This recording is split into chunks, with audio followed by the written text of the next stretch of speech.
Hello, everyone, and welcome to Session 1, Workshop 3 of the EdCollab Gathering. We're really happy to have you here today. And I'm excited to introduce two great presenters. I have with me here Jan Burkins and Kim Yaris, who are the authors of the celebrated new book from Stenhouse Publishers, Who's Doing the Work? How to Say Less So Readers Can Do More. And that's not their only book. They've also authored Reading Wellness, Lessons in Independence and Proficiency. Both of these books provide practical ideas for teaching students to become independent and proficient in an age where teacher talk is kind of the norm. So Jan and Kim are also the writers and thinkers behind Burkins and Yaris, think tank for 21st century literacy, where their blog and their instructional resources have drawn a national audience. They are also staff developers where they work closely with schools and districts, working with professional learning, conducting demonstrations, and developing curriculum. And now that you know a little bit about them, I'm excited to turn it over to them, and they have a great presentation ready for you today, entitled Who's Doing the Work? How to Say Less So Readers Can Do More. So, Jen, you're up. Thank you so much, Ryan, and welcome everyone. We're thrilled to be here with you. We are excited that you've taken a little time on your Saturday morning to spend it with us talking about the ways that we as educators can say less so that students can do more of the reading work. And we're really honored and humbled that you would take a little bit of your Saturday morning, whether you're in your pajamas with a cup of coffee or you've gathered, as our friend Danny Birtsfield is with the teachers with whom she works at the school watching this morning. We just really appreciate your time. And, you know, we want to really think about who's doing the work in our instruction. And David Sousa says, the brain that does the work is the brain that does the learning. And that is kind of our mantra as we go into classrooms. And so before we get started, we want to do a little bit of housekeeping. We want to direct your attention to the Twitter hashtag on the lower third of the page so that you can join us in the Twitter space as we participate this morning. And then we also want to say just a quick thank you to Chris Lehman for inviting us to participate. We're really, again, honored and excited to share this time with you. And of course, we can't start without thanking Carolyn Hilarious and Ryan Dunbar, our tech support extraordinaire, and we wouldn't even begin to think of doing this without them. So they have been fabulous. So we're going to jump right in and talk a little bit about what we can do to let students support themselves more and to step out of their way. And we're going to start with a couple of stories. The first one is a story about when I was doing some work in Ohio. I was working at an elementary school, and there was a literacy coach who was spending her day kind of hostessing me as I went and did demonstration lessons in different classrooms. And at one point between demonstrations, she pulled me aside and said, I want to talk to you about this group of children. And it was a group of 3 boys who had been identified together in kindergarten, and since kindergarten had been getting a second daily dose of guided reading as an intervention. And her question was, here they are, they're in 3rd grade, and they've been getting a second daily dose of guided reading every day, and yet they are still together in this little group, and they're still behind. And can you help us think about what might be the trouble? And so I said, well, I have to, in order to really get some insight into them, you know, perhaps if I can get some insight, I would need to work with them a little bit. And so we managed to finagle a time that I could sit down and do a guided reading lesson with them. And so after a few introductions, you know, a little rapport building, I gave them a new guided reading text. And I said, you know, here's a new book. What should we do to get started with the book? And that was the way, even then, that I opened guided reading lessons, kind of non-traditional, and they just stared at me. They just sat there, and so I kind of waited, and then I said again, no, really, like, how should we get started? What's one of the first things you do? What do you do when you have a new book? Any ideas about what we could do? And finally, after several more seconds, a little boy, very sheepishly, he raised his hand and he said, we could open it.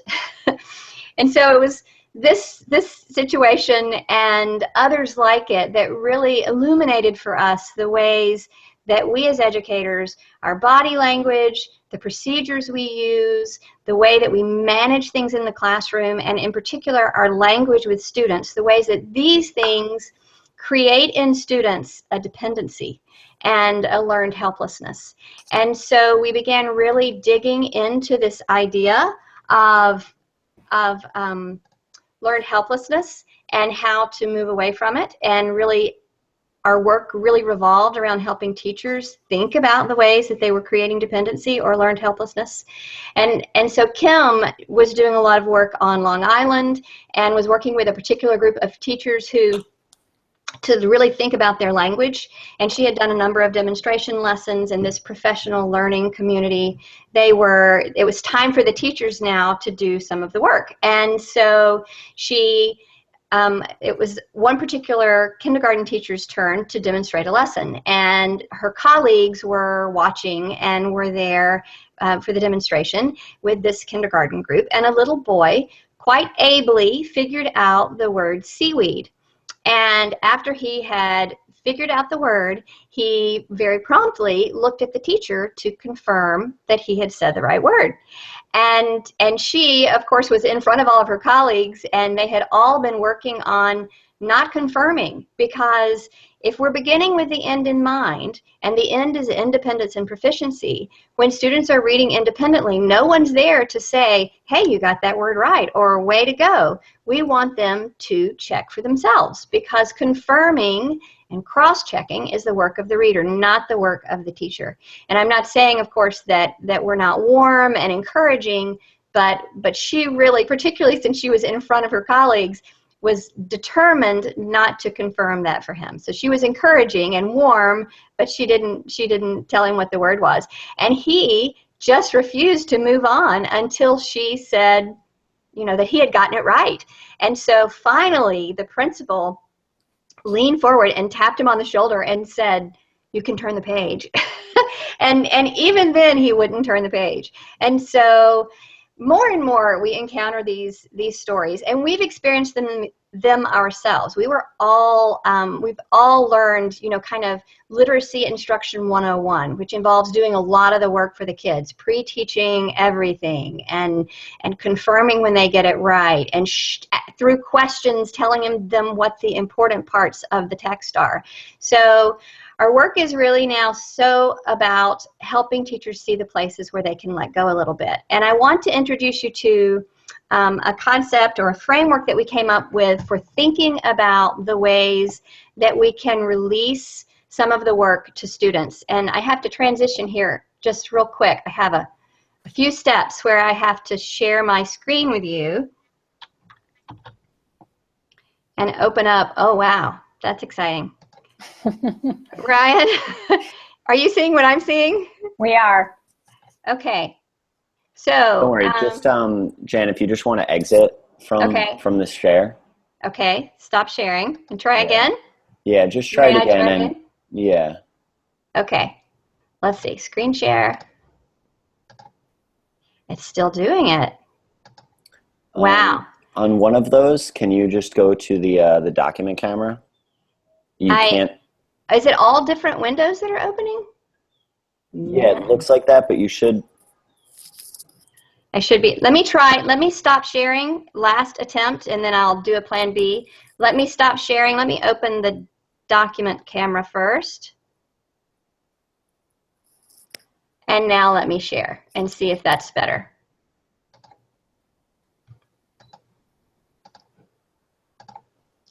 Well, maybe. I don't know why we have so many. There we go. Perfect. Yep. Perfect. Okay, so we got it. All right. So there are traditionally speaking, there are three sources of support for readers. And we think of these in a three-circle Venn. And just imagine that I have the sketching chops of Tanny McGregor and Shauna Coppola, which I don't, but just imagine that these circles are the same size for now. So this is the teacher, which traditionally is the first thing we think of in terms of scaffolding students. We also have the text as a support for students, and we have the students themselves who can who can do a lot of work and figuring things out as they're reading. And what we want to do is we want to move to a model, well, usually what we see, or oftentimes what we see, is that the teacher circle, and this has been the case with us too, so all of us who have learned to teach in the last 20 years, we've done this, but the teacher circle is really big, the text may be mediocre, and the students have learned some helplessness. And what we're shooting for is we're shooting for a small teacher circle, really fabulous text, and students who have a lot of agency and a lot of independence. And so let me, so am I back with you, Ryan? Did that navigate pretty well? You're back. Okay.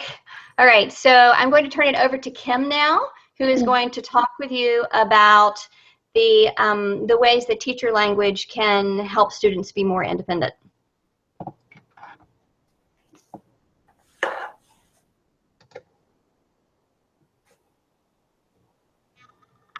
You're on, Kim.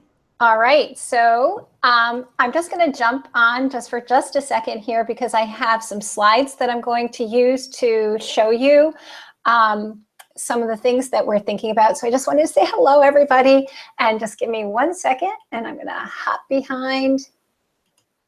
All right. All right. Ryan, can you just give me a confirm? Did it, wait, no, not yet. All right, you can Perfect. see the PowerPoint? Yep. All right, all right. So in the stories that Jan told you, these stories of learned helplessness, there was a decided lack of this thing that we refer to as student agency. Agency in the context of learning is a term that was introduced to us by Peter Johnston in Choice Words. Both Jan and I consider Choice Words like to be one of the most important books we've ever read. And if you don't know it, or you know it, but you haven't read it, you must get it. You must get it. In Choice Words, Peter Johnston says, if nothing else, children should leave school with a sense that if they act and act strategically, they can accomplish their goals. This thinking is the thing that helped us to refine our definition of agency. And when we think about what it means, we describe it like this. It's believing that completing a task is within your power. And more than simply believing that a task is within your power, it's following through on a task to make it happen.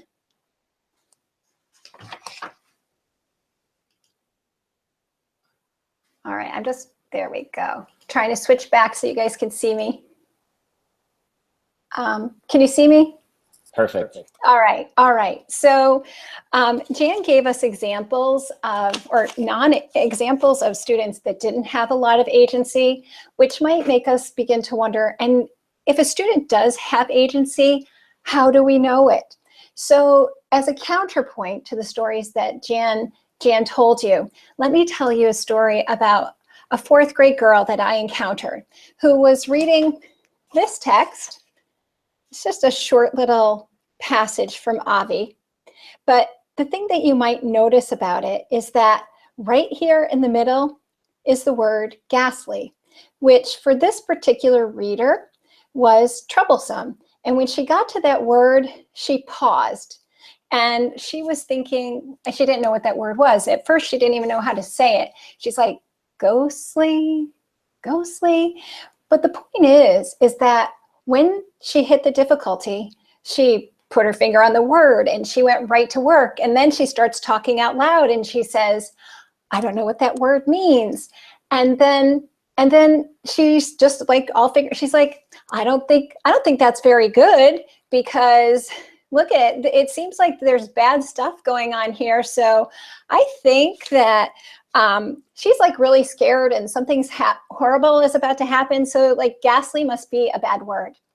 And she did all of this on her own, which is a real counterpoint to the stories that Jan was telling before. So she like totally took it upon herself to do it. It was that I can do it attitude. And so when we think about the characteristics of kids who have agency, in the face of difficulty, they try something. And more than that, they'll try anything to figure it out. And when they're in that moment, they're not saying to themselves, oh my God, I don't know. Oh, this must mean I'm stupid. They're not saying that. They're saying, if I work hard on this, I'm going to be able to figure this out. They have a growth mindset. My son, he has a computer station, and above his computer station, he has this picture of a turtle that's looking in a mirror. And the mirror, and the reflection in the mirror is a Teenage Mutant Ninja Turtle. And so, this and pictures like that, they remind us of this message that you have to believe in yourself. And kids that have agencies believe in themselves. They have this mental attitude of I can do it. And so one of the things that we've been thinking about is, so how do we give that to kids? And teacher language is one of those things that really can make a difference. So I want to just shift again back to the PowerPoint to show you what that language can look like and sound like.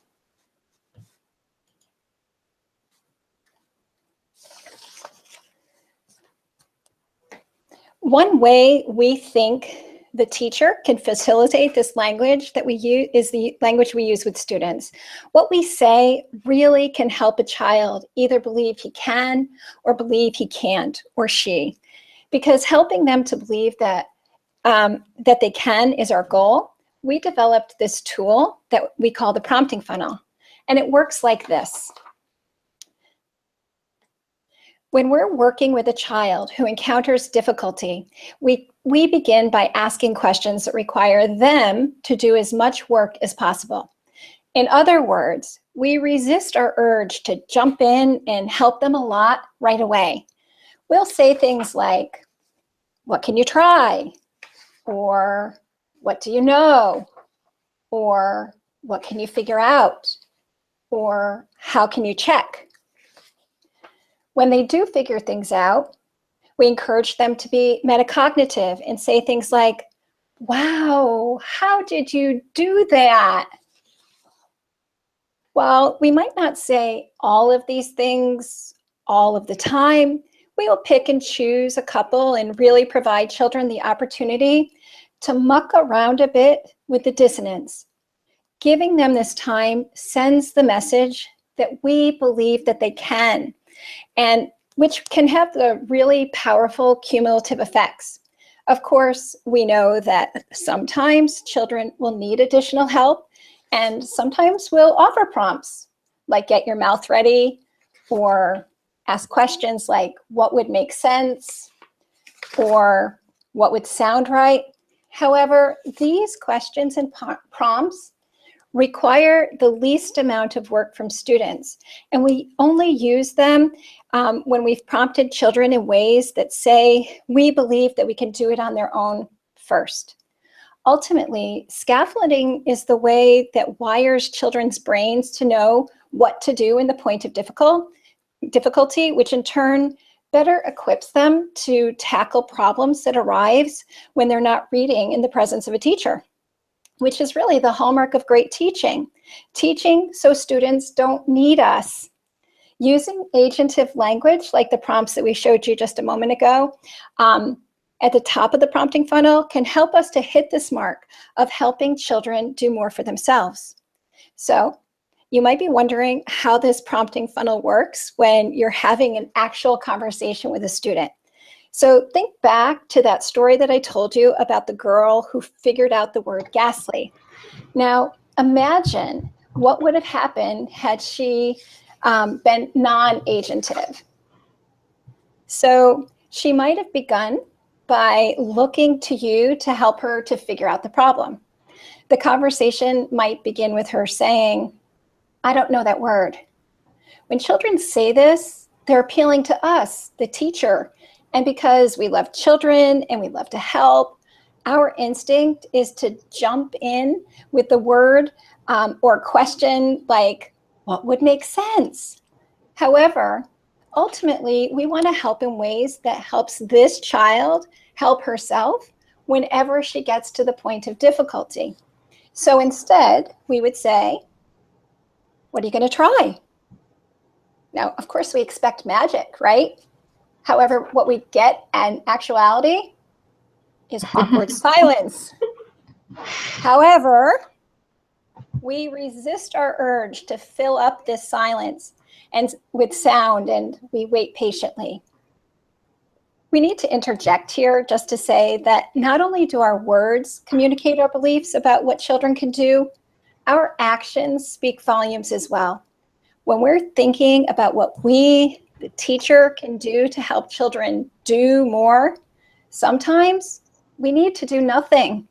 This wait time communicates that we believe that they can figure things out for themselves. So finally, she tries something.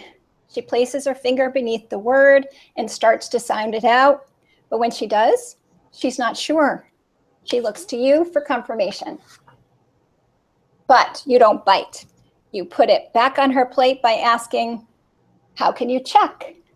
This part of the exchange communicates that you know that she knows things that can help her confirm for herself.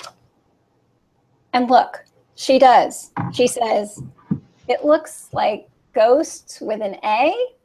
I think that would be gassed.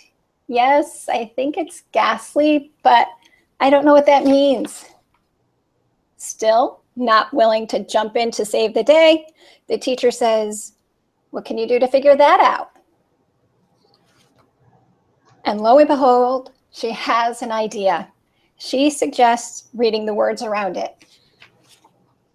In a warm, loving way, we encourage her to give that idea a try and see how it works. And the student proceeds to read, reread, and talk aloud. She says, she's standing at Mr. Okax's tree.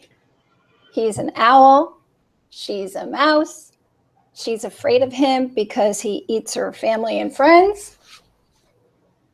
When she pauses, in an effort to help the student make connections between what she's puzzling through and what she can do at this point of difficulty, the teacher says, how can that help you? And here you see that the student figures out something important. She notices that it feels like something bad is happening.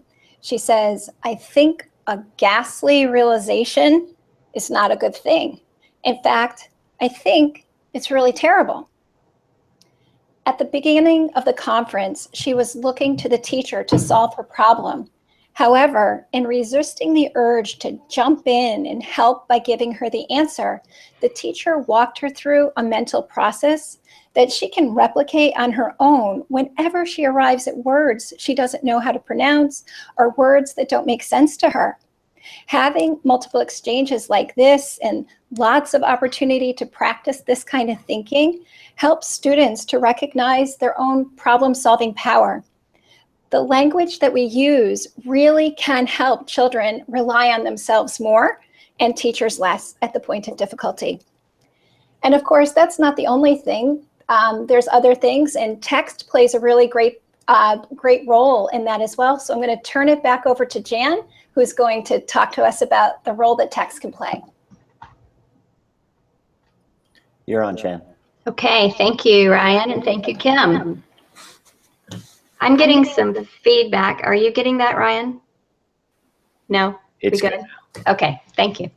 Okay, so we have talked about the language the teachers use, which was the first circle in our 3-circle Venn. And now I'm going to spend a few minutes talking with you about text and the role that text plays. And really for us, text is such a huge thing. It is the most important piece. It is the cornerstone of our work with kids. Because if you have a great text, everything else becomes better. And if you have a mediocre or a poor text, then it makes all of the work harder, and children tend to depend on the teacher more. So we are in Who's Doing the Work, we talk about text selection specific to different instructional contexts, such as read aloud, shared reading, and guided reading. But today, because of time constraints, we wanted to just kind of focus on helping children better choose text for themselves. So we want to share with you a metaphor that we use, or we have been using. It's a relatively new metaphor, and we wanted to share it with the Ed Collab audience. And so the first thing that you do, well, it's a shopping metaphor. So we're going to think about going shopping. And in a minute, we'll connect shopping in general to shopping for books. So imagine that you're going shopping for a shirt. And if I'm going shopping for a shirt, the first thing I'll do when I walk into a store is I will look for something that catches my attention, something that I think might work for me. So say I am shopping. I have a prop here to bring on. Say I'm shopping and I spot this shirt. Hard to miss, right? So I spot this shirt and it gets my attention. And I'm like, wow, that looks like a really fun shirt. I'm going to go to step 2, which of course is all internal. So I'm going to do the second thing, which is I'm going to get a closer look, right? I'm going to move in closer to the shirt. I'm going to pull it off the rack. I'm going to hold it up. I'm going to notice that the sleeves are 3/4 length. I'm going to notice the neckline. I'm going to notice that it's long. It's like a tunic. I could wear it with leggings. And so I'm going to think, hey, this shirt is still a good option for me. So then I'm going to think, I need to see if they have my size. And I'm a medium. So I will look for a medium. And if they don't have a medium, I will look at a small and kind of hold it up and see if it works. And I'll look at a large or even an extra large and see if I think that will work. Because ultimately, I trust my instincts over the size labels, right? Because size labels vary. They're very inconsistent. And finally, if I decide that it still appeals to me and there's a possibility that the size selection is going to work for me, then I'll try it on. So, and then of course that's the ultimate test, right? When I try it on, how it fits me is really going to tell me whether this is a shirt that I need to purchase or not.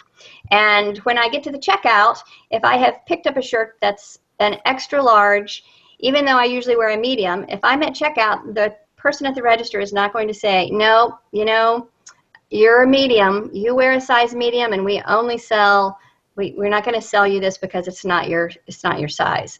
So ultimately, how it fits me is what tells me if the book really is going to work for me.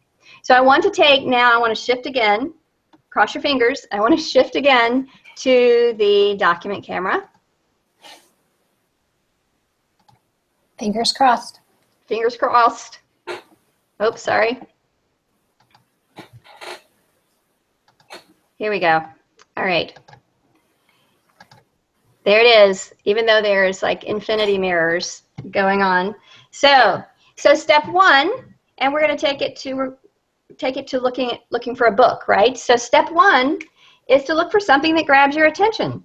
You want some wow factor, right? You want books that make you go, wow, I can't wait to read this. Just like you want a shirt where you're going, I cannot wait to wear that shirt. Right now, there's not enough wow in the text that kids are reading. We need more wow. And then once you've got something that grabs your attention, you're going to take a closer look. Again, nod to Shauna and Tanny. I wish that we had seen your session before I started drawing in front of the camera. We will, though. All right, so you get a closer look. And once you have a closer look, if you're still interested, then you're going to check the size, or you're going to look at the level. You want to see, is it in the neighborhood of what you usually find comfortable to read? And so I'm going to draw a tag here. This is supposed to be a tag, like you might find on a clothing garment. Okay, so you check the size or the level, but of course that's just one variable, right? And finally, you're going to try it on. This is the most challenging drawing for today.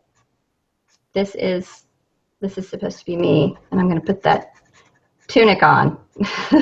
All right, so we're going to try it on. Oh, All right, thank you for your grace. All right, so what you'll notice is that the first two factors are about engagement, because engagement and engaging text and this wow factor are the most important things for us.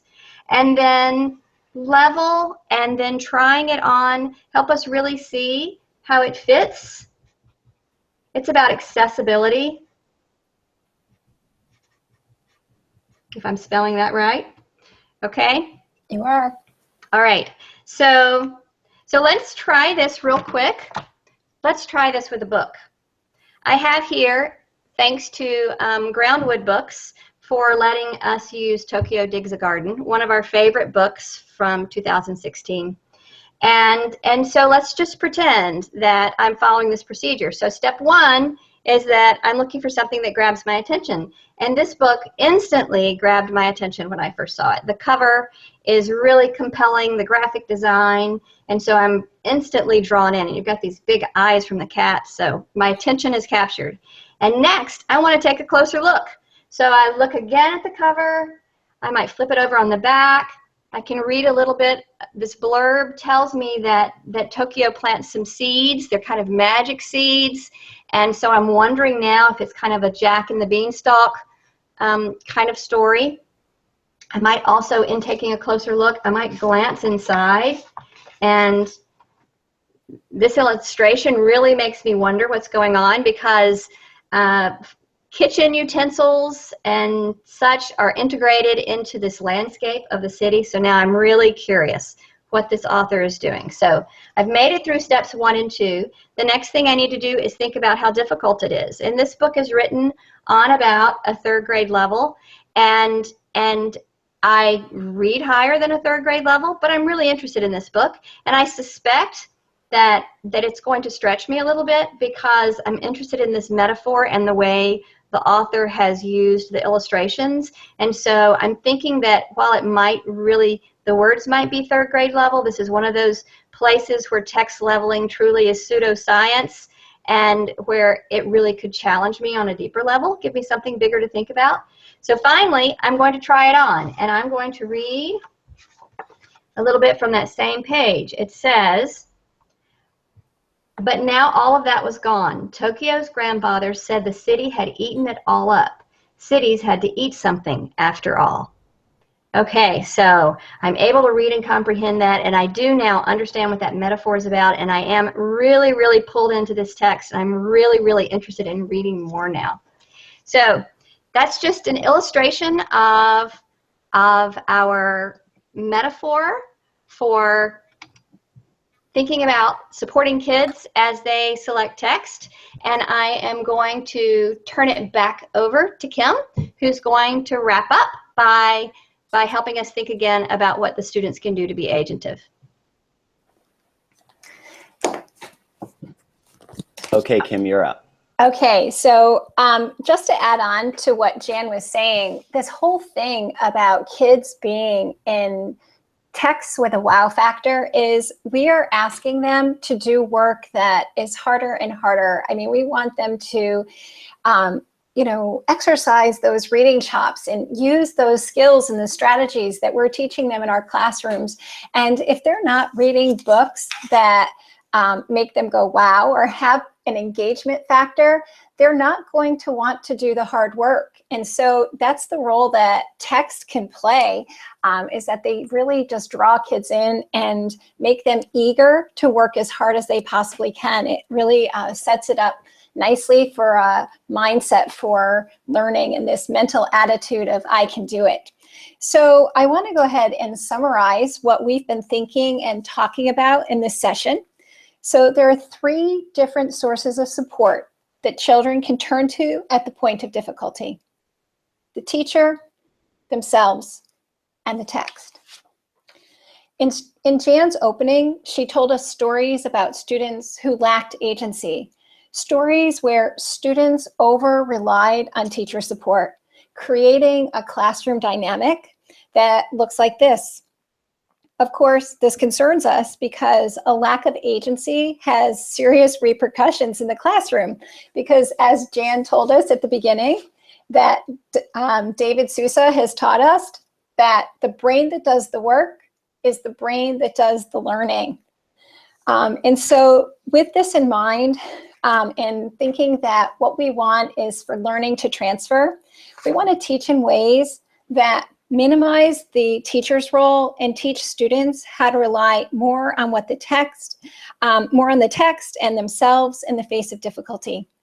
Thinking about the language we use when we talk to students, as well as guiding students to texts that make them want to work hard to solve problems, naturally helps to create this dynamic where the teacher's role is minimized and the role of the student and the text are maximized in the classroom. Ultimately, our overarching goal for students as readers is independence and proficiency. And the surest path that we know to accomplishing this goal is agency. If we have students who believe that a task is within their power and follow through to accomplish that task, we can help children realize their fullest potential as readers. So we're coming down to the final stretch, and we'd like to again thank Chris and Carolyn Hilarious and Ryan Dunbar and all of the people affiliated with the Ed Collaborative that have worked together to make this possible. It's a really special event. And most of all, we want to thank all of you who are joining us this morning. We want you to keep in touch, and these are all of the different ways that you can reach us. But we also want to add that we have a Facebook group, Who's Doing the Work Facebook group, and there's continuing conversation around who's doing the work there on a relatively regular basis. So join us there. So that said, I'm going to flip back over so that I can see you guys and wrap it up. Great. Well, thank both of you so much for doing this. I do want to take a moment because, unsurprisingly, Twitter was all over this presentation today.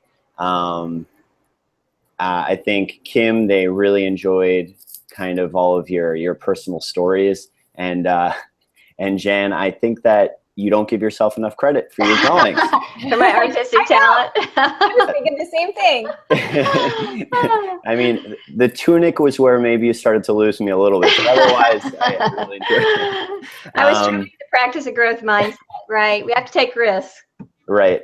There was one thing, I didn't get many questions on Twitter, but I did get just tons of praise. There was one thing I wanted to broadcast for everyone to see, just one tweet that I thought just summed up what you're doing so well. And then I had one question, if that's okay. Sure. Okay. So I noticed this tweet. It was from Catherine Flynn. And hey, Catherine. Thank you for being here. And she said, "Love this. Give kids the opportunity to muck around with the dissonance." And that, I think, was a quote that really, really stuck with a lot of viewers today, because I saw this actual quote tweeted multiple times. But I had just a quick question about this tweet, just to kind of follow up here. And I was wondering, when you're giving students this agency and when you're kind of stopping and you're just silent and you're letting students figure things out, how do you kind of toe that line between giving them room to think, but also making sure they don't get overly frustrated? So either one of you can take that.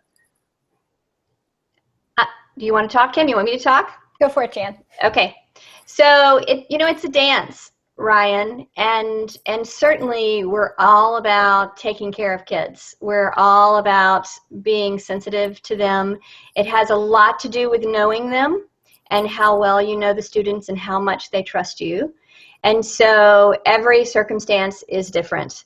And so we really, it's kind of a constant testing and really watching the kids and giving them some space. All the time we have teachers say to us, "Wow, I had no idea he could do that," or "I had no idea she could do that." And it's just kind of testimony to wait time and not assuming that they can't do it.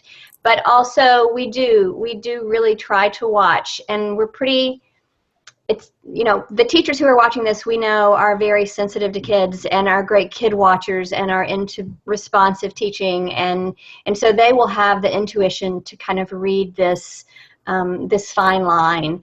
And we're not 100% accurate. And if in doubt, we tend to support a little more just because we don't want to, you know, we don't want to create extreme stress. But we're not talking about children in tears. We're just talking about a little room to kind of muck around in the distance. So can I just jump in there and say something? Please. As well? The other thing that I would add to what Jan is saying is that if kids are coming from environments where they have been,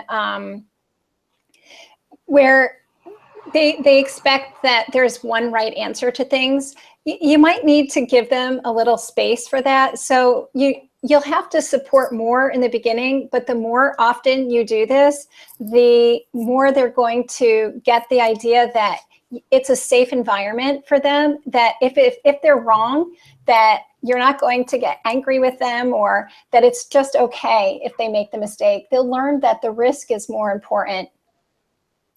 So in that regard, I guess it's kind of like almost you have to establish that atmosphere in your classroom of it being okay. Absolutely. Yes. And that's gradual. We would just say, jump in and give it a shot. Just try waiting a little bit longer and then just see and then support them and say, wow, how did you do that? And encourage them. Thank you so much. Yeah, Ryan. no, thank you. I know it's You've been fabulous. As a teacher, just watching this from the tech end, I've learned so much. So I know this has been helpful for all the viewers that are watching right now. So thank you again so much for coming and doing this, taking the time out of your Saturday. And thank you everyone who is watching. I do want to just take a moment before we end here, and I want to show what workshops are coming up next so you could stay tuned with this great day of free learning. So if you take a look at my screen here, you'll see the workshops that are coming up. If it will present. And it just canceled, but here we go. Okay. So you could see coming up, we have Jolene McCarthy and Chad Everett in Workshop 6. In Workshop 8, we have Emily and Jennifer doing close reading as writing instruction. Workshop 7, you have Rebecca, Lauren, Barbara, and Dr. Rachel Gabriel. And Workshop 9, you have Ross, Natalie, and Erin. And you can see all the titles of their workshops right here if you want to pause and take a look at what you want to jump into next, and also see the age groups for them. And just the last thing, today, since this has all been free, if you have $1 or $2 that you would have spent at a typical workshop or for entry fee to a typical workshop, you can donate to the CASA, Court Applied Special Advisors for Children, because that is our chosen charity for the day. So thank you so much. Hopefully I will see you at another workshop, and have a great day.